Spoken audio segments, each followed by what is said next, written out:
Episode number 4 of the podcast. We're in the beautiful Cronulla, and we're really excited to bring you today's guest, Travis Young. Thanks for coming on to the show, mate. Not a problem, lads. What's going on? Not much. So you just got back from New York marathon. How's that? Yeah, it was tough, man. Yeah. It was really tough. I probably went in a little bit arrogant. Thought I did one last year in Sydney, and I thought, you know what, I'll try and take off a fair chunk off my time from last time. Yeah. Thought it'd be easier the second time around. I was wrong. Yeah. I remember I didn't do too much research on it, and one of the coaches at my gym, he's a running coach. I said, is there many hills in it? He's like, the only hills that are in it are bridges. I'm like, piece of piss. Bridges? Yeah, I go, that's easy because we've got a bridge just around the corner, Tarrant Point. I run over that 2-3 times a week. Right, it's only the whole bridge will be 500 meters max. There's 2 bridges over there that are both 2K long. Oh. So 1K up, 1K down. Where do these things come from? So yeah, it was a bit of a surprise. What was the weather like? It was cold, so it was a bit strange because I'm so used to just getting up running straight away. But we had to get on a bus at 6 a.m. Then we didn't run till 10. Yeah. So it was really cold to start with. So did they hold it off because it would have been freezing at like 6 a.m.? I don't know. Oh, no, actually, I'm pretty sure why they did it is because we actually got into a traffic jam. We had to get off the bus about a K out and walk the rest because we got stuck and the tensions were getting high. Yeah, I was cool with it. You know, by the time we had to get off, I had 2 hours before a race. The first wave had an hour and a half, and when we got off, it was really fresh. I think it was like 4 degrees, and then by the time we ran, I think it was still 10. But it's a different cool to here. Like it's very brisk. Like it's because it snows over in New York. It was real cold at that first part, but once you get started, it was fine. Yeah. And New York, just because it's the New York Marathon, or what was the reasoning behind New York? Bucket list. So once I did the first one, I did the first Sydney Marathon. I was like, I want to do another one. Make sure, and I said it would be my last one. Yeah. And now I'm starting to think that it's not going to be, but. We'll get into that in a second. So I was like, I want to do something good. Like I want to go do something hard. And again, come back to the trainer at my gym, who's the runner. He runs a business through the gym as well. Okay. It's a running company. And he goes, I'm taking everyone over for the New York Marathon. I said, I'm in. Yeah. And then, I didn't kind of realize how big New York Marathon was until like 2-3 months out. And I was like getting all these emails of how many people do it, like 65,000 people do it. Yeah. It's crazy. And it's massive. It's run really well, but they fall down in heaps of other areas as well compared to the Sydney one. It's like organized chaos at the start with the New York Marathon. There's thousands of people. Over the top over there too, don't they? Oh, well over top, but it was so cool, right? So every run I've done in Australia, like you'll run, majority of it, there will be little to no crowd until you get to like the last K. Yeah. Right, so with New York, you head up. The first thing you do is go over one of those damn bridges, right? The first thing, straight up a bridge. So you go up the bridge and then you go down the bridge and then you come onto a road. And as soon as you get on the road, it's either side of the road, there's 4 people deep crowd from that moment till I cry. Like I'm getting goosebumps now. I'm thinking about to the moment you finish, and when you finish, there's a stadium that they set up for the last probably 300 meters. Man, that's a motivator in itself. Right. So I made a mistake though. I was like, no, actually you can't call it a mistake. So for the first 10Ks, I'm like, I'm not listening to my music. I'm keeping my head. I want to really enjoy the atmosphere. And I'm a show pony. So I'm like running along, high-fiving people, having the best time. Did you look at your time? I looked at my time and I was hooking. Like I was going too fast. Mind you, my watch was out. Like it wigged out because I must have been because of all the people. But it was actually going faster. Ended up screwing me on later. But yeah, so the first 10K, I was just hooking. But I was like cheering people. They're like, we love you. I'm like, I love you too. Getting way too into it. And then I put my headphones in at about the 15K mark. And I was running around and we got into Manhattan and it just was like it was on steroids in there. It was just pumping. I had my music up as loud as I could. I couldn't hear my music because the crowd was so loud. It was insane. And Americans, like, no offense to any Americans out there, but they seem like dicks like 2 days before. Like everywhere I went on the subways, like I'm a super nice guy and then I'll say hi to everyone, people getting in lifts. I'm like, oh, hey, how was your day? People weren't answering me and stuff. I was like, this is rude. And then on the day, they're like, yeah, man, you're the best. I'm like, I love you. You guys are all right. Really patriotic and for days after, like we were there for 3-4 days after, and people were wearing their medals around, and like people, like I walked in, war hero. yeah, I walked into a restaurant, and these guys had them on. I didn't have mine on. These other guys had theirs on, and like people just started clapping them and like stood up for him. It's like, yeah, man. It's like, wow. Yeah, it was really cool. Yeah, no, yeah, we're the opposite. We're like, oh, good work, man. Yeah, and then back cruise off. Yeah, that's just about as good as it gets. Yeah, but it was really cool. It was a really cool experience. So you're thinking that maybe that was your last one, but you're now considering another? Yeah, because I made a goal. I said I want to hit 3:30, and like to be honest, like I'm not a very good endurance runner. Like I come from a sprinting background. It's what I've always done. It's what's natural to me. And then I only just started taking up this long distance stuff last year. Like the first long run I did was a marathon straight off the bat. So just get into the game a little bit. 3:30 was a big buy. Like I did 3:50 the first one, and I was like, oh, I can take 15 off that. And then I went, you know what, I'm an overachiever. I'll go for 3:30.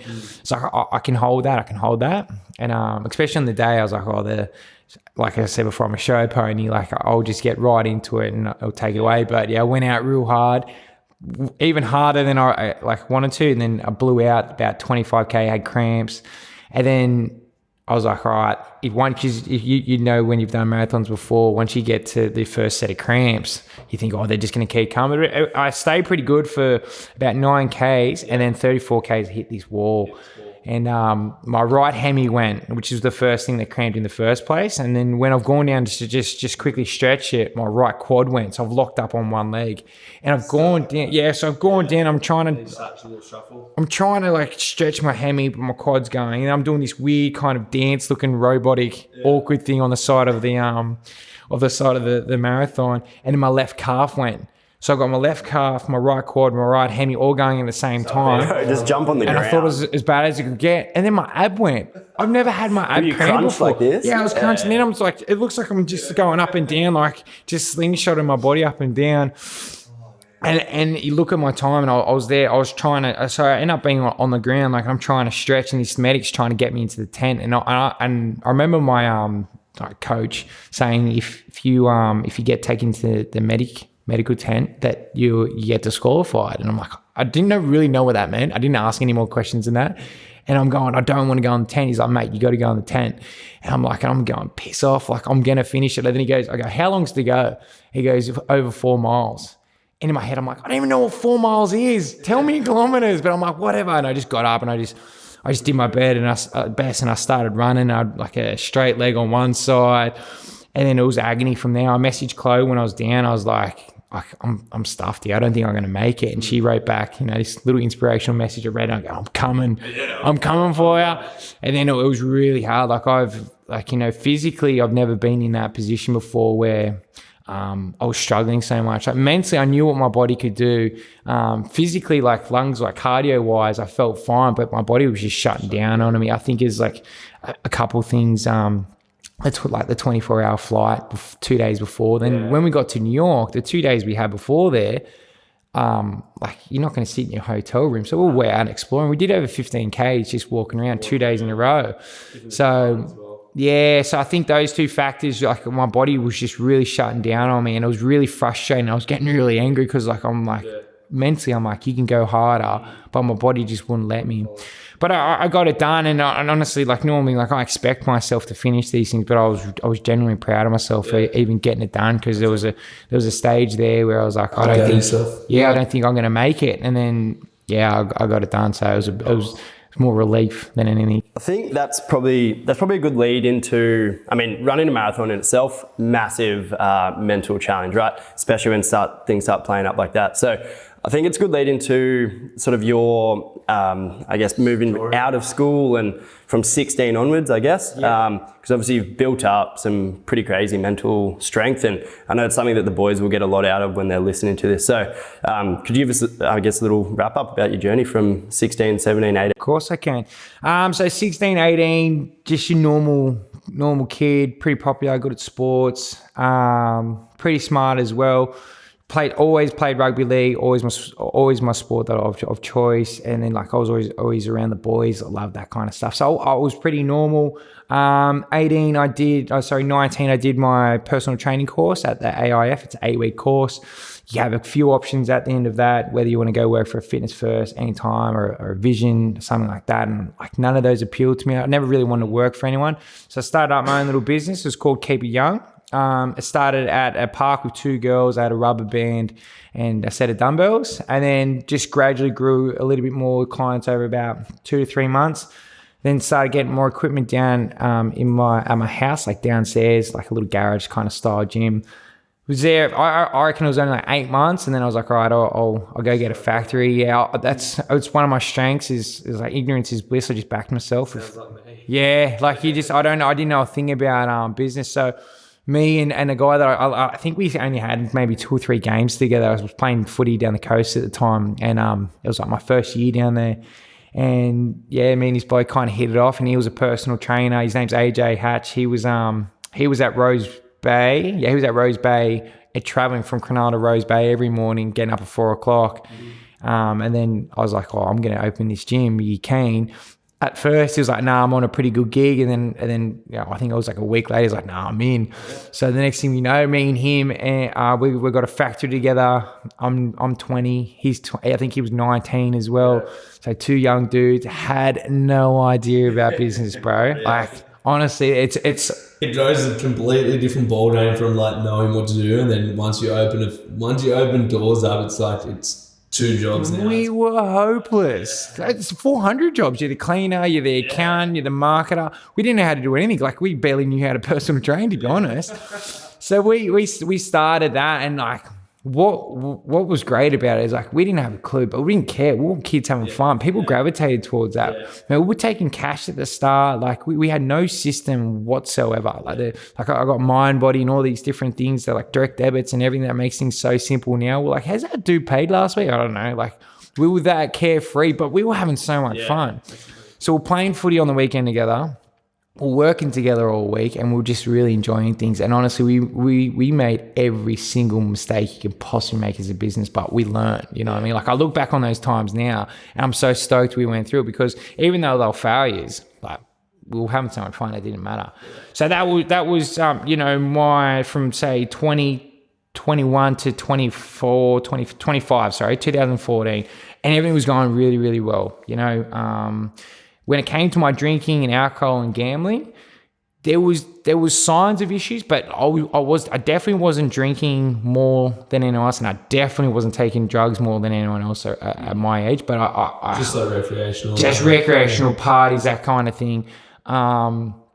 Events, nothing too bad. Like I definitely wasn't. I was late. Like I only started taking cocaine when I was 21. I don't think I took it again for like another year after that. Yeah. But gambling was a different beast. I knew from when I was 18 there was an issue there, because like I'd go and put like $100 in the pokies at like 18, and like at $100 back then was like $1,000, and I'd put it in, and like I wouldn't leave until like that was gone, and then I'd find money, and like I knew there was a problem there early. But yeah, so the gambling thing all the way through that whole time was definitely an issue, no doubt. But I kept it pretty silent, and was pretty quiet about it. So I get to 24, and I found I was going to be a dad. It rocked me. Like I just didn't feel like I was ready. Like I could barely look after myself at that time, and I wasn't financially ready. I was just second guessing the whole thing, and as well, like I was in love with another girl as well. So it was this really uncomfortable. I was in a relationship with my partner Am at the time, and then and she's a beautiful girl. She's never done anything wrong. She's a really nice girl, but I knew that I had feelings for this other girl. With somewhere else. Yeah. And I didn't know how to deal with it. I think as blokes, like we don't really know how to go and communicate that kind of stuff especially with your mates. And I knew how everyone felt about him. They loved her, and I thought she was the best. So like I knew it was going to ruffle feathers as is. So I didn't say anything, and I just kind of bottled it up and went about my business. And then drugs and alcohol really started like really taking over, and it was more of the excuse of I'm having a kid soon, so better. Yeah, I'll get it out of my system now. And then about, I don't know, halfway into the pregnancy, one of my mates passed away who was training at the gym at the time. And this sent me into a big spiral. Like, he passed away overseas. He was in Europe and it was really unexpected. And I remember getting the call and my whole body went numb. I had to play footy that day, and it was a really strange feeling. Like, I went really numb, and that's when I realized I didn't know how to deal with grief, because as a dude, I never want to speak to anyone and say, oh, this is what I'm feeling. So I ended up partying. That's when it really jumped. I never really had benders before this. I started having benders from Friday to Sunday, not turning up to footy, these types of faking an injury, not turning up to footy. And I went on for 10, 12 weeks. And this was right up to the stage where Jet was born. Jet's my firstborn. And I was that out of it. So I had a bender from the Friday to the Sunday. Jet was born on the Monday night/Tuesday morning, right? So sorry, we went into labor at 11 o'clock on a Monday night, and he was born Tuesday night, right? So I've just had a bender. I'm sitting there and I'm waiting for my first child to be born. It ends up taking 20 hours. So, long time. When Jet's finally born, which was, a big moment, I held him for 10 seconds, put him down, and then fell asleep because I didn't get to enjoy that. Just so drained. The labor is not an excuse, you know what I mean? It was the weekend that I was really feeling it from. So I didn't even enjoy that moment with my son. And you think that I would learn, right? And going, all right, mate, you just missed a pretty big moment. Wake up to yourself. No, next 4-6 weeks, hit it just as hard. And I reckon I had about 400 wedding of the baby's heads. I don't even know how many there were. There was one that went for 4 days, just carrying on. So I got to this point towards the back of 2015, and I was like, I've got to pull up. This is too much. So to add into 2014, I pulled up going into 2015, and for I think it was 12 weeks, I didn't drink at all. I know I was rock solid. Didn't touch any drugs, didn't touch any alcohol. Was it when you were going through that? Was it almost when you're doing a diet, for example, you're forcing yourself to do it? Did you feel like you're forcing without uncovering what was actually 100%? So what I did was I started training 2-3 hours a day. So I filled the void with training. So I was overtraining. So I was doing weights in the morning. I would do weights for about an hour and a half, 2 hours some days, and then I'd go and do sprints. You know what I mean? I'd drive over to see Roger Fabry and I'd do sprints with him. And then I was getting really, really sore. Now, this is when I started taking prescription drugs regularly, right? Because before that, I'd done my shoulder. I had a few injuries where I got endone and things like that. But this is I started taking Valiums and Zennies, for fun. I wasn't partying. I wasn't taking I wasn't taking cocaine, and I wasn't drinking. So I was like, oh, what do I fill it with? And it was overtraining and prescription drugs. Oh, and gambling. I was gambling like an animal too, because I couldn't find the happy medium. So it was 12 weeks of, sobriety when it came to cocaine and alcohol, but I doubled down on prescription drugs and gambling and was overtraining, no doubt. And it got to the end of these 12 weeks, and I played my first game of footy, of this season. I felt great. I was bigger than I had ever been, faster than I've ever been, because you guys would know when you're training so hard and you're sleeping really well, your body just grows and grows and grows. And I was eating heaps. So I was big and I was fast and I felt good. First game in, felt unbelievable. Went and trained, did sprints again. The day after, again, because I couldn't find that happy medium. I couldn't switch off. So I went and did sprints, and I tore my hammy on the last hill sprint. And I was like, shit. And I knew this one was bad because it was the 4th time I'd done it. And I remember I grabbed my hammy and I was like, this is a bad one. And I hobbled off, and, my mind just went straight away negative. And I knew I was going to be out for a while. Went and seen the physio, told me 8 to 12 weeks for a grade 3. And I was like, shit, what am I going to do now? Can't train. Obviously you can. There's always ways around the hammy, but I was kind of looking for an out already. So I went out on the Friday night, and I remember it was a real late decision. I was at home. I could have gone to bed. It would have been 8 o'clock, 9 o'clock. One of the boys messaged me saying he was having beers. And I was like, yeah, all right, I'm coming over.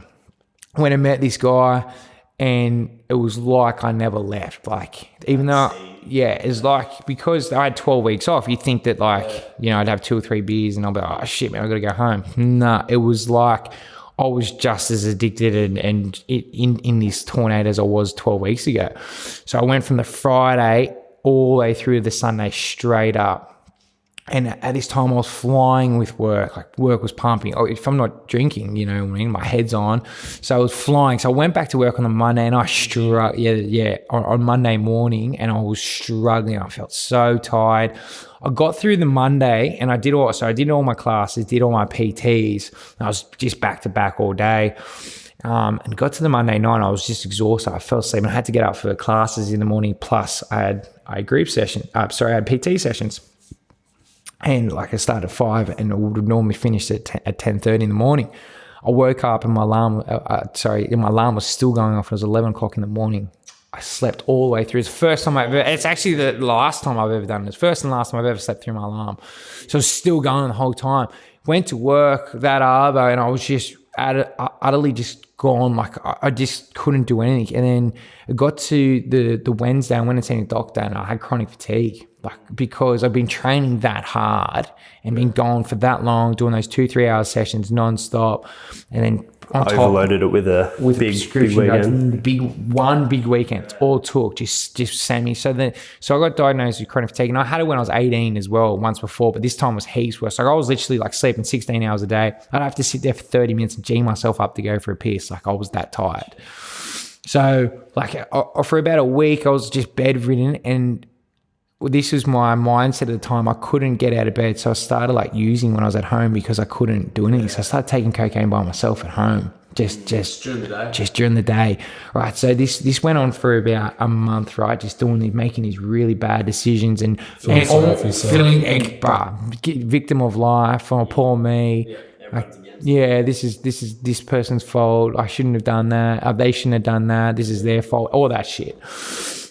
And then I got news that my grandma was going to pass away. I'm Chinese, so we call my grandma Paw, and I was like, like, that rocked me as it did before when my mate passed away. I couldn't really deal with death, and I just fully secluded myself and was like, I was bedroom by myself at home and things like that, driving my car, sniffing rack by myself. Like, the worst part was, my papa was given 2 weeks to live, and she was at St. George Hospital, and I remember I was like, I've got to go see her, I was off my head, and I was like, fuck, what do I do? I was like, I'll go and see her, off my head. And I walked in there, and I just was sweating. I was like, what are you doing? Whole way in, walked in the room, thank God she was asleep. So she was asleep. I walked out of that room, I was like, what are you doing? Went home, slept. The next day I went and seen her. She ended up passing away 3-4 days later. So luckily she never got to see me in that way, but like, that's where my head was at. And the worst part about this, I wasn't speaking to anyone. Like, I'd go a week without it speaking to anyone. Like, I'd avoid everyone, just lying. Where was your partner and kid at the time? Like, honestly, like, I wouldn't have a clue. I was living with them? Yeah, they were living with me at my parents' house, but I had my own room because like we were separated. So this whole time I was just in my car, or I was traveling around, like just staying away. Like, I was going to pokey rooms and stuff like that, like where things are open at 3-4 in the morning. Like, I was just avoiding life. I was avoiding the truth, So this happens, and then I put a couple months together of being sober, and like, I'm just at this stage, I'm just trying my best. Like, it's just a constant up and down. Of course, so many problems in this time, and I'm like, no, I'm going to stay off the piss, and I stayed off the piss, and then I went on to a OzTag tournament tour, and we went out on the Friday night. I was like, we'll have 2 or 3 beers, and I love the boys. Like, I'm a heavy boys boy. Like, I've seen your Instagram training with Luke and Lewis most days, like, and around the boys. I'm tight. Always been in that footy scene. Like, and I'll do anything for the boys. I go to war with the boys, and like, then we went on tour, and like, this is one of my favorite time of years, was to get amongst these boys and go to battle with them, and it's hard. You just constantly, the whole time you're playing, you're sore, but you just keep turning up for the lads. So the Friday we go out after playing a few games, and like, we'll have 3 or 4 beers, and that's it. I ended up getting wasted and just getting on the rack after like 2 or 3 beers, and I did not sleep. we got on the bus and all the boys knew that I was still on it and all this. And then I got halfway through the first game and just said, look, I can't do this. This was pre-game, like the night before. The night before. It's a tournament that goes all weekend. Yeah, right. So on that Saturday morning, went home, fell asleep. The boys had 4 games to play, and that's tough, man. Like, if you go up there, you can't bring any more players, so you can't. They're down to play the whole day. So you're thinking, fuck, I've let them down. I've let the boys, I fell asleep, and I was like, I was ropeable, man. The next day, we had one game, it was sudden death, and we lost that game straight away. And it was probably because the boys were fatigued, you know what I mean? So I was gutted at myself. 2 weeks later, I had another tournament for the Aussie Barbarians, and I went on that on the Friday. We played against New Zealand and I played really well. And I was like, yeah, flying. This is good. Let's go have a few drinks. You think I would have learned from my mistakes on the last time. I did the exact same thing. Went out, got on it, and I couldn't stop. I couldn't stop. I got to 7 a.m. The boys go, we're going to take off. I said, look, boys, I'm going to sit the first game out. I'll sleep and I'll meet you there. I didn't. I got my missus. I got Chloe to order me a plane. I got on the plane, came straight home, just completely brushed the boys. I just couldn't do it anymore. Like, you didn't tell them? Nah, just said, look, I've got to go. I've got to go. So, that happened, right? So from July to the end of December, I reckon I was pretty much on the rack. Just isolated. And I was in a bad way. And you can imagine what they did to the business, right? Yeah. So from July to December in 2015, that's the main part. I've just spiraled out of control where people don't want to come to my gym anymore. You know what I mean? So to make matters worse, the lease on my factory was over, and I'm like, I went to renew it, and my business partner goes to me, I'm out. I'm going down the coast to start up a business with my missus. I said, yeah, sweet. I had two other guys working for me at the time. I said, sweet, you go. I'm going to go find another factory. I went and showed these 2 guys this factory, and it was bigger than the one I was at. And it was going to be like the rent I was getting at this original factory was really cheap. So I was like, all right, we'll go to this other factory, and it was $400 more, but it was an extra like 40, 50 meters, not that much. And they're like, yeah, this is sick, blah, blah, blah. I'm like, look, when I come home from holidays, I'll sign the lease and we'll get started next year. This was 2016. When I came back from holidays, that lease had been taken up. I didn't know who by, but I ended up finding out the 2 guys that I took, my trainers, took there, opened up there, and they messaged all my clients and got them they all came over. So I came back from holidays, right? I'm a broken man. I shaved my head because I didn't want people to recognize me. That's where my head was at. I was like, and I was a bit fat too. Like, I put on a fair bit of weight, and that's pretty hard for a little Chinese fella to do. So I come back and that's happened, and I'm just rocked. And do you know what? I wasn't angry. To be honest, I was relieved. I was like, I didn't know how I was going to take that over, but I felt like I had to like keep up that. So I went to this other factory and I got this little factory, man. It was tiny. I think it was 120 squares, but it was up above a trailer company. Yeah. That was at the front. And then at the front of the building complex was a seafood company, and it stunk, right? And honestly, I don't know why I got it. So I took up this lease and I started personal training, and I mean zero people wanted to train. I couldn't train people for free. That's how bad my reputation got. Just because people would be hearing about sort of what you've... Yeah, man. And like I'd broken up with Em. I left her. She was now a single mom. I was seeing Chloe. It was a bit of a... everyone had their 2 cents about it. And rather than like going and talking to people and saying this is like, like thinking that... Taking ownership of that. Just talking about, I'd get my back up, blow up at people. What do you know? Blah, blah, blah, That insecurity of the whole situation, I couldn't, if looking back, like I was happy, like it didn't matter what anyone else thought. So yeah, I just did my best, and honestly, it was a real tough time. But I stayed sober. I stayed sober for 2 months. First 2 months of 2016, stayed sober. Went on an OzTag tournament. Fucking these OzTag tournaments, they get me, man. Another one. So I got on State Cup. We go up to Tamworth, and the Friday night kicks around, boys. Start having a few beers. And I'll go, and I swear to God, I was like, nah, I'm all good. We go to bed. I went into the toilets and I had a line. And I'm lucky that the Coke was shit. Otherwise, I was in trouble. I swear to God, like I would have done it 3 in a row. Were you about to sleep? I was about to sleep and everyone was going to bed and I still went to do that. Addict's mind. So bang. It was shit. So I was really lucky. Woke up in the morning and it was like a relief. I was like, I did it. I made it. But it wasn't I made it through the night. It wasn't because of my willpower. It was because the rack was shit. Yeah.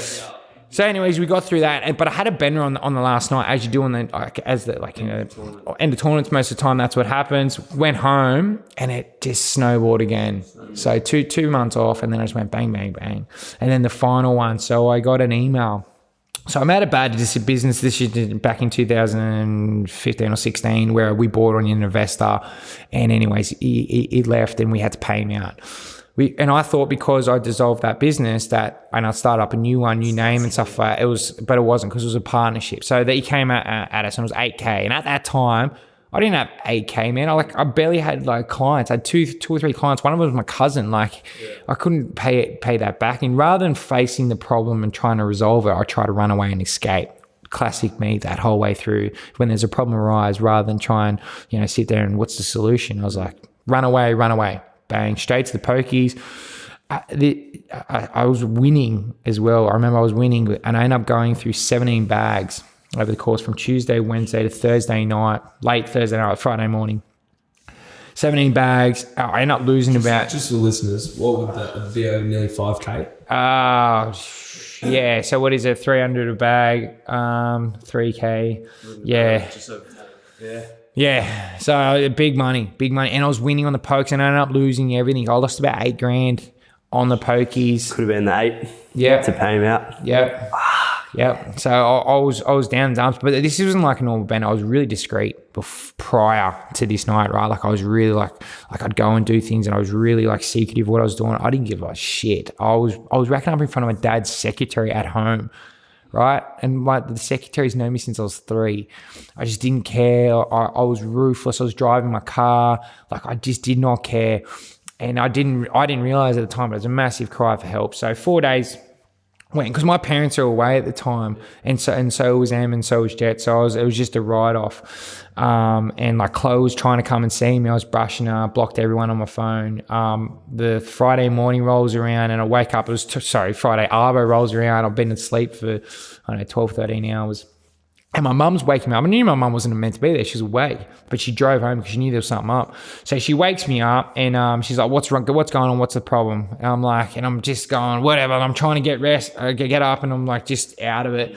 Put my clothes on, and she's like, "What, Trav? Like, what's going on? Speak to me. Like, what's going on?" And I couldn't. Seems like you had some really nice parents. Oh, my mum's she's the cutest thing in the world. She's like this big little Chinese lady. She's cute as, man. My old man's like, yeah, classic old school footy player, like rough tough, like, that kind of guy.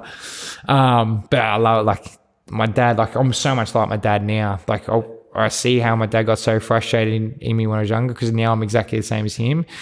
And I see me and I'm like, you were such a little shit. So my mum's waking me up and she goes, "What is the problem?" And I go, "I got a gambling problem." And mum goes, "Bullshit." And I was like, my mum doesn't swear. Like I said, she's a little Chinese lady. And then I was like, what? And then I got, instead of like, again, trying to sit there and talk about my problems, I get flustered. And I was like, got in my car, pinned it. And I pinned it to Colonel. And Colonel's got like cliffs out there. And I was like, I'm going to commit suicide. So I was like, I'm done. I can't pay this thing back. Like me and Chloe were heavily on the rocks because of obviously what I was doing, like we've broken up so many times. So we, I pinned it to Colonel, and I wrote this letter to Jan, and it was just like, "I'm so sorry. I couldn't be the dad that you wanted me to be." It chokes me up every time. And then, I wrote it on the back of a Corona 6-pack cardboard box. And that's where my head was at. And I was like, nah, that's it. And I blocked everyone on my phone. Everyone. I didn't realize that I blocked, I didn't block Chloe. And Chloe called me. And she's like, "Where are you?" Everyone's looking for her. And thank God she got onto me, because I was sitting in the cliffs at Cornell. Did she know where you were? No one did. I'd taken off. So, I went and seen Chloe. Me and Chloe weren't together. Went and seen her. I spent the night with her, and then the next day I came home. My mum came up to me, and I didn't know, but she talked to my best friend Grayson. And thank God she did, because he answered all the questions that she wanted to ask and I wasn't willing to answer, right? So he told her I had drug problem, gambling problem, to a degree, alcohol problem. And she goes, do you want to go to rehab? I said, yeah, let's go. She goes, all right, you're going to Thailand in 4 days. Overseas? Yeah. I Yeah. was like, what? She's like, yeah, Thailand. I'm like, all right, cool, let's do it. Shit myself. I threw up every single day for that 4 days, every morning. I'm just scared, man, just petrified. And coming off the back of being Oh, mate, I was twisted too. So I flew over to Thailand. Now, rehab, Thailand, you land, you go to Phuket, and then you fly to Chiang Mai, and you're like, I'm driving, it's a full back street. It's like, it's a third world country. The further I get, the worse it gets. We end up turning onto a dirt track. I'm like, this is bad. Then we turn up onto like a gravel dirt track, and it's like not even, I don't even know if it's an actual road, and I'm going, where the shit are we? We end up going like up. You by yourself? Yeah, by myself, buddy. So I flew over for my mum, but my mum couldn't obviously come to that part. Wow, she flew you She there. flew with me. She flew with me, stayed with me through. She could stay there. She could come see me on the Saturday, but she couldn't come in with me. And then she had to go home. So we drove in, and then we did our thing, and I got introduced to everyone. And then after that, the next morning we had our first day, and the first day was perfect for me. It was fitness, something that I've always been good at, something that I was comfortable with, and it was kind of cool because like I got to like almost assert my authority. You know what I mean? Get that respect from all the people in the rehab center. So we went and did that on the very first process group on the Monday. We got sat around in a circle. Now, you've seen in the movies, we sit around in circles like, hi, my name's Travis. It's legit. Actually, it's real. I was like, sat down, I was like, oh, this actually happens. The only thing that they don't show is they always say, oh, how are you feeling? So mine was, hi, I'm Travis. I'm a drug addict. I'm feeling, always said, I'm feeling anxious, but I'm excited. They always just ask me, why are you excited? Because I'm getting better. You know what I mean? Positive. I was always positive, like even optimistic, even like it was a blessing and a curse because I always had a mask on. So anyways, this guy next to me tells this big story, and I was like, holy shit, that's intense. And then everyone sat there after he spoke for about 10 minutes, and then no one said anything. And then they go, oh, does anyone else want to speak? I was like, yeah, sweet. I told my story, and I'm telling 16 strangers my story, things that I've never even spoken out loud ever. No, not even, that's just never even spoken, never come out of my mouth. I'm in tears, I'm crying, I'm a bad dad, I'm this, I'm that. Everything that I knew about myself, everything that I knew I was doing, but I was running away from, I just spilled out, and it was like instant relief. And when I finished, everyone clapped me, and I was like, well, I wonder why that was. I spoke with my counselor later on, is because most people, they have to get challenged by a counselor each week. All right, we want you to do this, we want you to do that. All right, and most of them get challenged like week 2 or 3 to tell their story. I did it straight up. And then from that moment on, I was like, all right, every time I get challenged, I've just got to do whatever it is. One of the process groups, I had to read out a letter from my mum. I love my mum more than anything. It was heartbreaking, bro, to read like how much I was hurting my mum. That's the thing about addiction, right? Yeah, you don't realize. I only thought I was hurting myself. I only thought that the people that were being affected was me. Like the only person, that was being affected was me. That's all I thought. I didn't realize that the carnage that I caused around me for my family, my brothers, my sisters. Like I didn't realize that, my friends, everything. So that was really hard. And then that's when I started taking ownership. I realized that I was here because of my own actions. So once I realized that, I just started making plans of how I was going to get better, and I just took ownership, and I really got it straight away. I remember when, I think it was like the first or maybe second counseling session, the guy goes to me, if you want to live a happy, healthy lifestyle, you can no longer drink, take drugs, or gamble again. And I go, okay. He's like, is that all you got to say? I'm like, oh, that is what it is. You know what I mean? Like, if that's what I've got to do, it's what I've got to do. He's like, and he explained it to me, you think of your brain as a cucumber. It's a cucumber, and then it turns into a pickle. You can't turn a pickle back to a cucumber. I was like, all right, cool. Whatever it takes for me to do, that's what I want to do, and that's what I will do. And that came up a lot over the next 4 weeks. Like, people were like, why can't I have 3 beers? Why can't I have 6 beers? Like, I just won't touch drugs. Yeah, it's a trigger. It's a gateway. Like, and alcohol was that for me. I never enjoyed alcohol. Like, I never even liked the taste of beer, but like I did it because the boys did it, and then one thing led to another. So, anyways, I land back home, and like I kind of thought, it's a bit stupid, but you do 4 weeks of rehab and you come back, and when you get back, it's all gonna be rainbows and butterflies and everything. Nah, man, every problem that I caused was sitting there waiting for me. When I got back, I was in 30K debt from drugs and gambling. I still had no clients. So I just went bum down, head up, bum down, and just ripped into work. And I had this new plan, right? So Keep Young was this gym that was all about the big muscles, the 6-packs, and like what looked good on Instagram.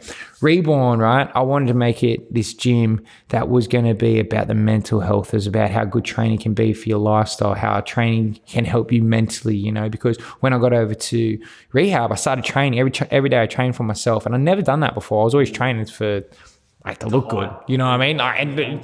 And hold up my front. It was a mask, but I just was like, I'm training for my mental health.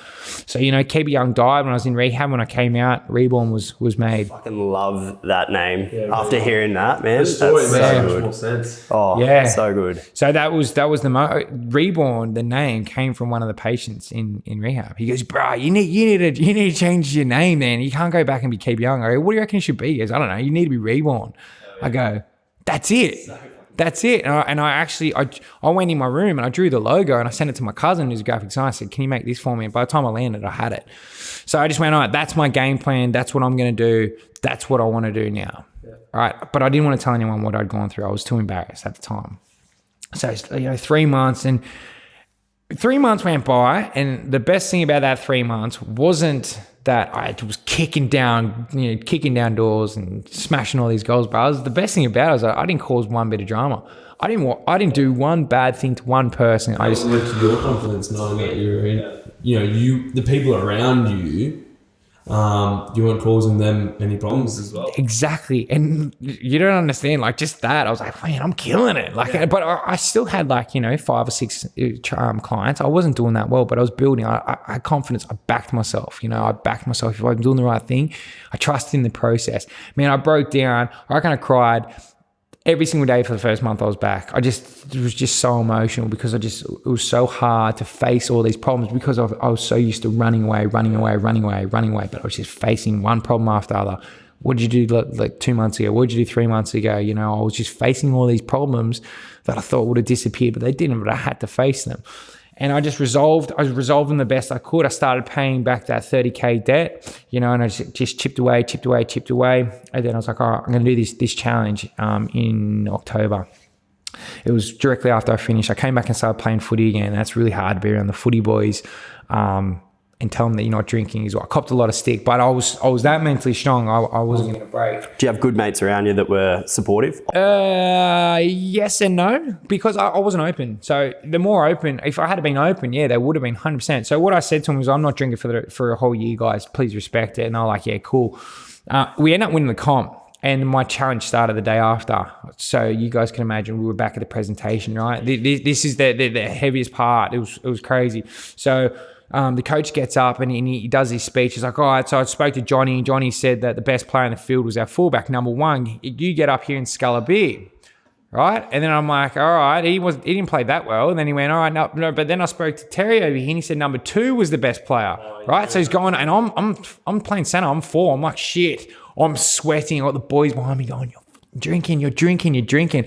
And I started wigging out, right? And I'm going, I'm not fucking drinking. I don't care what any of you say, I'm not drinking. I'm starting to get angry. And even my manager now who's playing with me didn't know the story. And he's going, you're being a pussy, drink. And then I looked at my mate who knew that I wasn't drinking. He knew that I had issues. He didn't know the extent. Anyways, he was up on the stage handing out the beers. And just as he called my number up, I'm going, nah, I'm not getting up. I look around, he had a glass of water. And I went, you're a fucking animal. Picked up a glass of water, sculled it, jumped off that stage like that, man. But that was a really stressful time. But I wasn't breaking. For no one. I didn't care. So I got through that, and then I had the challenge start the next day. I wanted 30 people. That was like my goal. If I got 30, I was like, I'll be killing it. I got 60. I got 60 people. So I was pumped. So when I got the 60 people, I was just ecstatic. And then I knew that I had another challenge coming around. I wanted to try and get a 60 again. I got 80. So in this little dungeon of a gym I was telling you guys about before, at the top of this seafood smells coming through, stinking, people were running past them, like the car park runs at the front feeling sick. I get to 110 clients, right? And that was my peak that I got to at Keep It Young as well. That was our best that we got to. So I got to that in 6 months, and I went to a bigger gym, and that's the Reborn place we're at now, which is it was 440 at the time. Then I built a mezzanine since then. And then since then, I've just kicked. I've done about, I think it's like 14 challenges, maybe 15 challenges. Like we've got our own in-body scan. Like we've got all the systems down pat. I remember at the start there, like getting all these new books and doing all these things was so hard, but now we've got all the systems. So we've been at this Reborn now for just under 3 years, and I've been sober now for 3 years and 7 months and a couple of weeks. We've got over 300 members. Things are doing well. Bought a house that you boys are sitting in right now. I've got 2 baby boys now. With your money, when you can, when you look at it and what you can do with your finances and how much drugs and alcohol is a huge expense. Yeah, man, it's just crazy what you can actually do when you're not spending on stupid shit. So like I just from the moment I left rehab, I've just had that goal of just, you head down, bum up, do the right thing. And I'm a big believer in the boomerang effect. What you put out, you get back. If you do the right thing, these things will return you in ways like what's happened with me. I feel like I'm pretty successful. I've run 2 marathons now, and I'm doing different events. Third one lined up. Something that I can see is your balance. You're not one of those. You're not a business owner. There's a lot of business owners, and that's it. Like the family doesn't get any attention. The personal development or running marathons doesn't get any attention. Like it seems like you've nailed on the head, or no one's nailed anything, which is we're continuing to grow. Yeah. But you have a very good balance in your life, and you enjoy life in different areas, not just your business success, but your family, but you're running, you're very determined in what you want to do. That's the hardest thing, right? It's that juggling act. You want to provide for your family, but at the same time, the more you provide for your family, the more time it takes away from your family. So you got to find that balance. I'm really lucky that I love my boys, and I love my boys' time, with the lads, not my sons. I love my boys, but I get to spend that every day with them at 6:45 a.m. at training. You know what I mean? That's the best environment. So that's like my biggest advice to anyone that's out there is you got to surround yourself with the right people, right? And you got to eliminate the toxic environments. And probably the biggest one, you can't make excuses. You got to be accountable for your own actions. Yeah. We'd like to finish with an ending question. Yep. And pretty much you get all the experiences that you've gone through. You're the age you are now, 31, and you've gone through every single experience, and you can go back to your 21-year-old self and give yourself the biggest advice. But then I wanted to add a twist to yours, and I want you just to let out any advice, tips, inspiration to boys listening on that can be going through the exact same thing that you're going through, the drugs that are around that environment. So I think this is a really good time, because I know that there's boys that are around a culture, footy cultures or boys, that they feel like they can't escape. Just let loose and provide any inspiration tips to those boys. Yeah, because growing up in that culture, man, it's such a catch-22, right? Because that's our culture. You know what I mean? That's what people in that footy community do. You've just be open, be honest, talk to the boys. If you don't want to drink, if you not feel comfortable with the things that are going, you feel like they're getting in hand, just talk to someone like that. And that goes into everything. If you're feeling down, talk to someone. I know once I told my story to those 16 strangers, of all places, that was when the weight got lifted off my shoulders. And rather than masking and hiding from things, talking about them, being open and being honest, that's when things started to really progress for me. So just be open, honest with any issues that you have out there. It's okay to be vulnerable. I think I think people respect it more than anything these days. And if you can open up and be honest, you'll be surprised how many more people are out there going through the exact same shit you are. To relate to. Exactly. As soon as my story goes out, I get flooded with messages saying, look, I could relate to XYZ of your story. You know what I mean? It's because we're all going through the same shit. Everyone's going through problems in their life. You know what I mean? And when they can relate, it makes people feel better because they feel like they're not the only one. So be open, be honest. When it comes to business, just give it a crack. That's my best advice for business. Just start. Ignorance is bliss, man. Just go. Learn from your experiences. This sounds bad, but I don't regret anything that's happened in my life. I feel guilty for the people I've hurt. Right, that's what I feel guilty, but I don't regret anything, because if I didn't go through those failures, I wouldn't understand, and I wouldn't have learnt the lessons I've learnt and become the person that I am. Like, I was talking to my old man about this yesterday, and we were talking about like my childhood, and like I would just piss him off every single day, challenge him. It's because that's it's like when I got older, I just had to fail till I had to learn. You know what I mean? So like I wouldn't be the person I was if it wasn't for my failures. I wouldn't be the person I was if it wasn't for my adversity when it came to going to rehab. And this sounds weird, but rehab was the best thing that's ever happened to me, ever. Like, honestly, I look back on that, and that seems like that was your catalyst, that changing point. Yeah, I was way out of my comfort zone. I'd never done that before. I'd always stayed right in my comfort zone, and I challenged myself, and and I was able to look myself in the mirror and say, all right, you've made these decisions. You can either be defined by those decisions and live your life and continue doing those things, or you can change your life and define it by exactly, be reborn. And that's it. Since then, it's just been different. We've had a fucking absolute blast. Yeah, I reckon we're going to have to come back for round 2. Where can these boys find you? I know you've got your own podcast, social media, and we want to chuck our guests into our private Facebook group. Yep. Introduce yourself and whatnot, but where can these boys, follow you? So on Instagram, you can find me at TravisYoung06, and then my gym's called at Reborn Fitness Club. And then if you want to look at my podcast, it's called Becoming Reborn. So in that, I share my story as well, but then I go through some other like mindset stuff as well. Yeah, nice. Man, I know you're a busy guy, so I think we should leave it at that. But again, thanks for having us here, and thanks for your time. Not a problem, boys. Always welcome. Let me know when you come back down. Cheers, lads.